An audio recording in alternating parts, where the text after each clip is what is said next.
Assalamualaikum warahmatullahi wabarakatuh. Nama saya Oktal Diansyah. Saya dari kelas I semester 4 dengan NPM 1921020507 ingin membuat video presentasi mata kuliah Filsafat Hukum Islam yang berjudul Pembaruan Hukum Islam dan Tujuannya. Pengertian pembaruan hukum Islam. Pembaruan hukum Islam terdiri dari dua kata, yaitu pembaruan yang berarti modernisasi atau suatu upaya untuk dilakukan untuk mengadakan atau menciptakan suatu yang baru. Hukum Islam yakni kumpulan atau koleksi daya upaya para faqaha dalam bentuk hasil pemikiran untuk menerapkan syariat berdasarkan kebutuhan masyarakat. Dalam hal ini, hukum Islam sama dengan fikih, bukan syariat.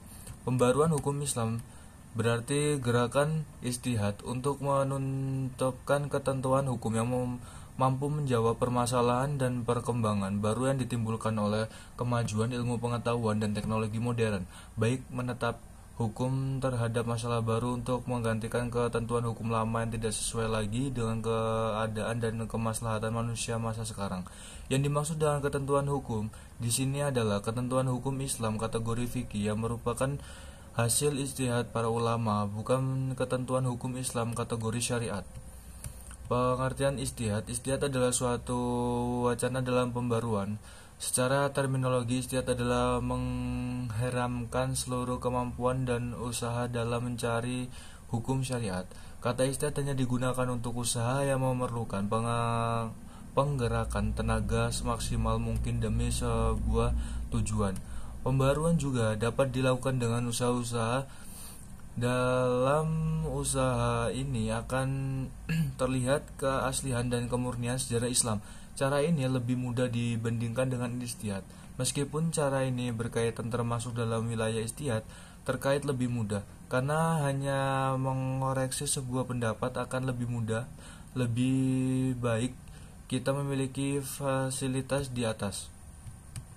Gerakan mendobrak, taklid, dan menghadapkan kembalinya ijtihad untuk mengembangkan hukum Islam disebut gerakan pembaruan hukum Islam, sebab gerakan ini untuk menetapkan ketentuan hukum yang mampu menjawab permasalahan dan perkembangan baru yang ditimbulkan oleh kemajuan ilmu pengetahuan dan teknologi modern. Menetapkan ketentuan hukum yang mampu menjawab permasalahan perkembangan baru ini mengandung dua unsur. Pertama, menetapkan hukum terhadap masalah-masalah baru yang belum ada ketentuan hukumnya seperti bayi tabung. Kedua, menetapkan atau mencari ketentuan hukum baru bagi sesuatu yang sudah ditentukan hukumnya tidak sesuai lagi karena keadaan dan kemaslahatan manusia masa sekarang. Contohnya, ijtihad ulama sekarang ini telah memperbolehkan perempuan menjadi pemimpin atau kepala negara. Padahal ijtihad ulama terdahulu menetapkan bahwa perempuan tidak boleh menjadi pemimpin atau kepala negara.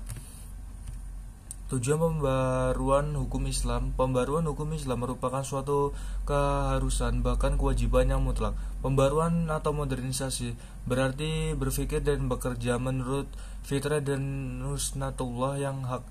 Nusnatullah telah mengejawankan dirinya dalam hukum Islam, maka untuk menjadi modern, manusia harus mengerti terlebih dahulu hukum yang berlaku dalam alam itu. Manusia karena keterbatasan kemampuan tidak sekaligus mengerti sunatullah itu, melainkan sedikit demi sedikit dari waktu ke waktu. Sejak awal, hukum Islam sebenarnya tidak memiliki tujuan lain kecuali kemaslahatan manusia. Ungkapan bahwa hukum Islam dicengkam demi kebahagiaan manusia lahir dan batin duniawi sepenuhnya mencerminkan kemaslahatan manusia. Baik, sekian video presentasi yang dapat saya sampaikan. Kurang lebihnya saya mohon maaf. Wabillahi taufiq wal hidayah. Wassalamualaikum warahmatullahi wabarakatuh.